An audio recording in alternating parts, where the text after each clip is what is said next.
Bea Alonso gusto ng prenup agreement. Dominic, hindi pumayag, kaya sila naghiwalay.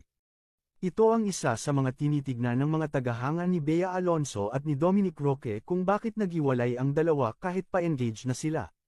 Marami ding reaksyon ng mga netizen tungkol sa mga prenup agreement umano sa pagitan ni Dominic at ni Bea Alonso. Ang ilan naman ay pinapayuhan si Bea Alonso na hindi na kailangan pa ng prenup agreement kung talagang nagmamahalan silang dalawa ni Dominic. Nasa edad na umano si Bea at marami na umano itong naging karelasyon sa showbiz, kung kaya naman hindi niya dapat sinasabi ang prenup agreement. Pero may iilan din namang sumang-ayon sa nasabing prenup agreement, dahil mas lamang daw ang yaman ni Bea kesa kay Dominic Roque. Nararapat lamang daw na protektahan niya ito, dahil baka matulad siya sa nangyari sa dating host at aktres na si Kris Aquino.